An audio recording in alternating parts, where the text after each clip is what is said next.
किसी संत ने भगवान श्री राम से पूछा,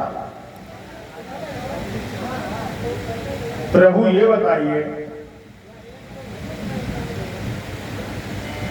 आप अगर मैया और भैया को साथ लेके 14 वर्ष वन को गए तो आपको मिला क्या? कुछ मिला? तो राम जी ने कहा, मुझे 5 फायदे हुए वनवासी जीवन के दौरान, और ये 5 फायदे ऐसे हैं, सबके जीवन में ये नसीब नहीं है। कौन कौन 5 फायदे गिनना आप जरा। मुनिगण मिलन विशेष बन, परीक्षित जी, बड़े बड़े संत महात्माओं के दर्शनों का सौभाग्य, भगवान की कथा कहने का सौभाग्य और श्रवण करने का परम सौभाग्य। सब ही भांति हित मोर, तेहि महापितु आयसु बहुरी, सम्मत जननी तोर। माता पिता की आज्ञा का सौभाग्य,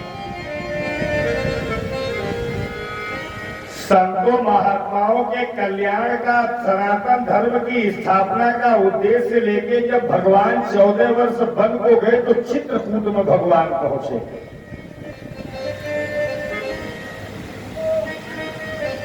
भगवान को मालूम पड़ा मेरे पिता दशरथ जी का मरण हो गया, तो भगवान श्री राम ने अपने पिता दशरथ का श्राद्ध किया। सीता मां से कहा रसोई बनाओ। आज भी जो लोग चित्रकूट पवित्र धाम जाते होंगे, मैया सीता की रसोई प्रसिद्ध है। लोग अपने घर में राख लाते हैं, हर जगह डालते हैं। मैया जानकी जी की कृपा सदैव बरसती है। बड़े बड़े संतों महात्माओं को भगवान ने बुलाया, निमंत्रण दिया। सीता मां ने रसोई बनाई। संत महात्मा जब आए तो भगवान श्री राम ने प्रणाम किया, सत्य पाप प्रक्षालन, चरण धोए, आसन दिया।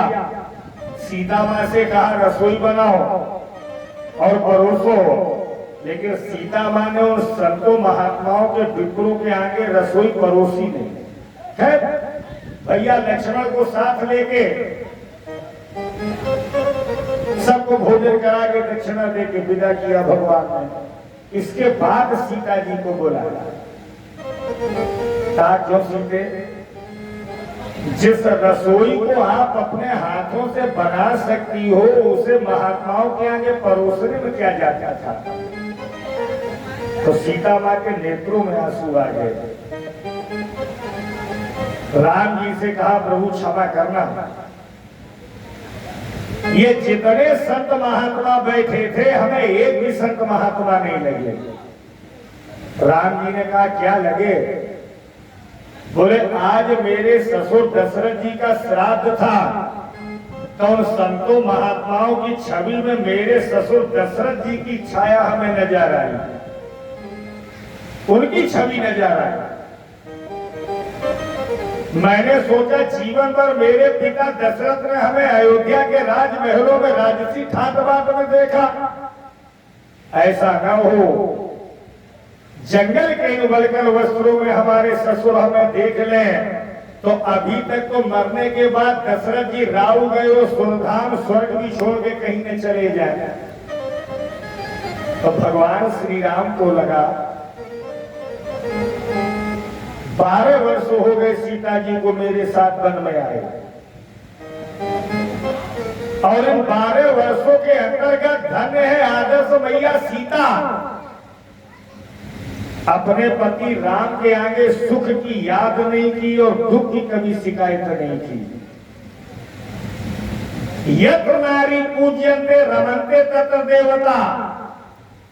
जिस घर में नारी का मान होता है, जिस घर में नारी का सम्मान होता है, जिस घर की डेयरी के भीतर बहू को बेटी का लक्ष्मी का दर्जा दिया जाता है, उस घर का असुरत्व चला जाता है, उस घर में देवत्व आ जाता है। तो लाओ आज हम अपनी पत्नी सीता का श्रृंगार कर। लक्ष्मण जी से कहा जाओ बगिया से पुष्प लेके आओ। लक्ष्मण जी जब पुष्प लेने गए तो देखना पुष्प लाए कौन से लक्ष्मण जी। एक बार चुन कुसुम सुहाए जय हो राजा राम। एक बार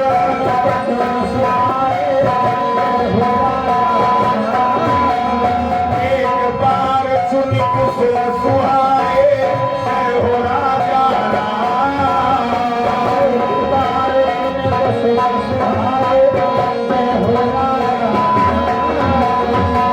कर भूषण राम बनाए जय सीताराम।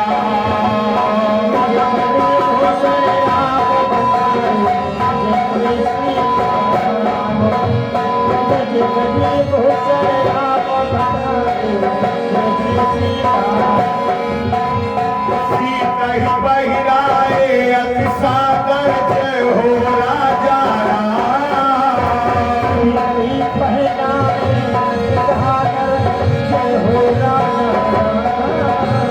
बैठे फटिक शिला पर सुंदर जय हो राजा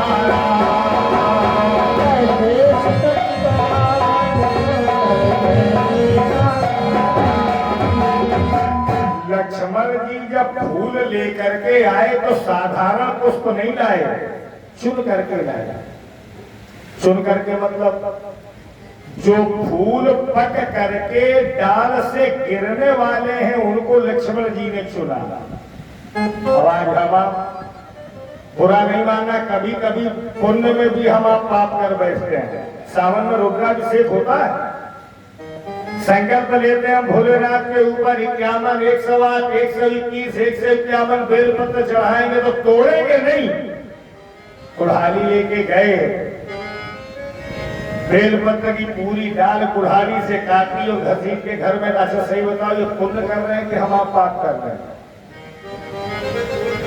खुले बाल लेके किसी भी मंदिर में किसी भी देवी देवता की पूजा नहीं की जाती। अब आज हम आप नवरात्रि में बहन बेटियों को देखो खुले बाल लेकर के लोटा लिए भोलेनाथ के ऊपर माता रानी को जल चढ़ा रही है। पुण्य है कि पाप? फूलों की जरूरत है तो फूल तोड़ने में ये भी नहीं देखते हो कि कच्चे हैं कि पके हैं कि विकसित हैं। लक्ष्मण जी पुष्प लेके आए, राम जी ने धागा लेकर के फूलों के गहने बनाए, मांग मेहंदी बनाई, हार बनाया, जंजीर बनाई और बना करके उन फूलों से मैया सीता का श्रृंगार किया। सीता ही पाही राय सादर बैठे फटिक शिला पर सुंदर।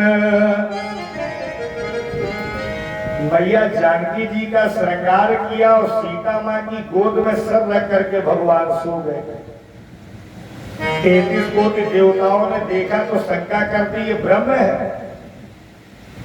नारी के राग रंग में जाके डूब गया, ये ब्रह्म हो ही नहीं सकता। तब एक बोला ऐसा करो इनकी परीक्षा ले लो। अब सवाल ये उठा परीक्षा लेने जाएगा कौन? तो इंद्र का एक मूर्ख बेटा था जिसका नाम था जयंत, बोला मैं जाऊंगा परीक्षा लेने। तुलसी बाबा लिखते हैं सुरपति सुत धारी पायस बेसा सठ चाहत रघु पति बल देखा। ये बोला मैं जाऊंगा, तुलसी बाबा को हंसी आ गई। कोई अगर चींटी ये चाहे कि हम समुद्र का जल मुंह में भरे हो 1.5 किलोमीटर छोड़ आवे तो क्या समुद्र खाली हो जाएगा? आप बताओ। एक जंगल में चूहा बड़ी तेज भागा, भालू ने पूछा कहाँ जा रहे हो? चूहा बोला तुमको ना इमरजेंसी रनिंग में है। बोले फिर भी बड़ी जल्दी में जा रहे हो? बोले यार जंगल के राजा शेर के ऊपर किसी ने हमला कर दिया, अब वो पूरी तरीके से घायल हो गया, का मरी गो हो। तब बोले तुम तो भाग रहे हो? चूहा बोला यही तो समस्या, जितने जंगल के जानवर है हमारे ऊपर शंका कर रहे हैं कि का उन्होंने हमला किया हो। ये जब चला तो इसने कौवे का बेस बनाया। आप रामायण के जानकार विद्वान लोग बैठे हो, ये कौवा क्यों बना? तोता बन जाता, सारस बन जाता, हंस बन जाता। ये कौवा इसलिए बना कि अगर कौवे के अलावा मैं कोई दूसरा रूप लेके जाऊंगा और भगवान की परीक्षा ली और ये ब्रह्म निकले तो भगवान हमें छोड़ेंगे नहीं, मार डालेंगे। और अगर मैं कौवा काक बन के जाऊंगा तो भले ही हमसे अपराध हो जाए, लेकिन भगवान हमें मारेंगे नहीं। क्यों? क्योंकि कौवा सगुन का सूचक होता है। इन माताओं से पूछो, जब घर में झाड़ू लगाती हैं, छत पे कौवा काव काव लगाती, दो उड़ जाओ भैया आ रहे, नहीं जाता। कई निशानियां हैं रिश्तेदार आने के। लाही के बोरा के पीछे बैठी बिलैया मुच्छे चाहते तो भैया आ रहे, इन्हें छोड़ो इनके चूल्हे के कंडा भसक पड़े तो भैया आ रहे, तवा में चिनगैया दौड़े तो भैया आ रहे। उधर कौवा सगुन का सूचक होता है, इसलिए पद नहीं लिखा। अपने सनातन धर्म में जो पंच बलियां है उसमें कौवे को भी बलि दी जाती है, जिसे कहते हैं काक बलि, है ना। कौवा काक कुसुंडी जी का स्वरूप है, इसलिए पद नहीं लिखा गया रामायण में।